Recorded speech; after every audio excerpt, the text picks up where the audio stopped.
जैसे कल सोच रहे थे वैसे ही हुआ। आज निडी ने वापस खरीदा क्योंकि कल उन्हें बेचा। तो आज इस हफ्ते तो देख रहे थे ना, एक दिन बेचा तो अगले दिन सीधे खरीदा, फिर अगले दिन बेचा, फिर अगले दिन खरीदा।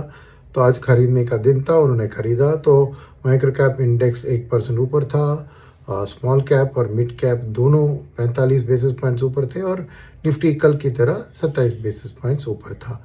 तो ये ब्रॉड बेस्ड बाइंग में क्यों कि एफआईएस आज भी बायर्स थे, बट ज़्यादा नहीं, 200 करोड़ के आसपास। मगर डीआईएस कल की बिकवाली से आज खरीदारी बन गए, तो उन्होंने 2200 करोड़ का खरीदारी किया।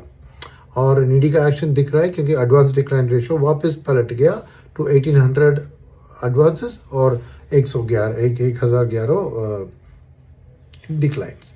तो ये स्टैंडर्ड उनका बिहेवियर है जो है। तो अब क्या हुआ कि कोई मेजर ट्रिगर नहीं था। जियोपॉलिटिकली वो वॉर चालू है, ईरान ने कुछ अटैक किया है, मगर फिर भी ब्रेंट क्रूड ना एक तरह से शांति के माहौल में है। एक आध डॉलर इधर उधर घूम रहा है, तो आज 87 to 89 के लेवल में घूमा। तो डिपेंडिंग ऑन आप कब से शुरू करते हैं उसको आप बढ़त बाई 2% कह सकते हैं या गिरावट बाई 2% भी कह सकते हैं।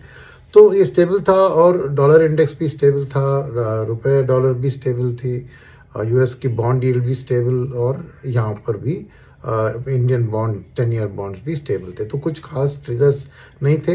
तो आज का ट्रिगर बेसिकली था कि जैसे कल का करेक्शन हुआ तो बहुत लोगों को लगा कि आज सस्ता है तो मैं खरीदूं, और उसके अलावा आपको आज अपना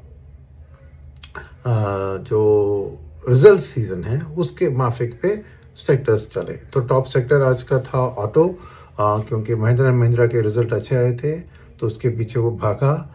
डिफेंस भी अच्छा किया क्योंकि आज दो कंपनी, एस्ट्रा को एक बहुत बड़ा 2000 करोड़ का ऑर्डर एचएल के साथ मिला, और नवीन फ्लोरिन का भी कुछ बिग बड़ा tie up with DRDO announce हुआ। तो पूरे डिफेंस में थोड़ी रुझान आई। अच्छा, किसने नहीं किया? एफएमसीजी ने नहीं किया, बिकॉज आईटीसी पहली ऐसी कंपनी है जिसने क्रूड का इम्पैक्ट अपने फाइनेंशियल्स पे सीधा दिखाया है, और तो थोड़ा एफएमसीजी उसके कारण पिटा।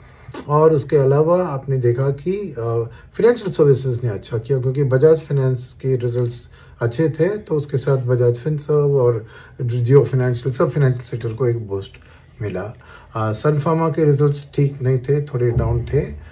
और उसके अलावा आज फिस्कल डिफिसिट का नंबर रिलीज हुआ, करीबन $30 बिलियन का फिस्कल डिफिसिट, जो 18% ईयर टू डेट का शेयर है। लास्ट ईयर भी यही 17.9% था, तो कुछ खास डिफरेंस नहीं। मंथ ऑन मंथ ऑफकोर्स तेल का बिल 60% बढ़ गया क्योंकि तेल की दाम, ऑयल जितना इंपोर्ट किया वो स्टडी था, कोई डिफरेंस नहीं था। तो ये थे आज के कुछ हाइलाइट्स, और अगले हफ्ते की बात मैं संडे या मंडे को करूँगा, और आउटलुक कैसा है वीकेंड में देखते हैं क्या होता है। मगर उसके अलावा कुछ खास आज इस हफ्ते में समराइज करने के लिए मैं कहूँ कि एफआईएस एक दिन के सिवा बाकी दिन खरीदार थे। तो लार्ज कैप और मिड कैप इंडेक्स भी एक दिन डाउन थे, बाकी के दिन पॉजिटिव थे। और माइक्रो कैप और स्मॉल कैप का मैंने बताया, एक दिन ऊपर एक दिन नीचे, ऐसी रही चाल। तो अगले हफ्ते के लिए कुछ खास डिफरेंस होगा कि नहीं, देखते हैं वीकेंड की ओर, और फिर मैं अगले अपने अपडेट को संडे आपको मिलता हूँ। धन्यवाद।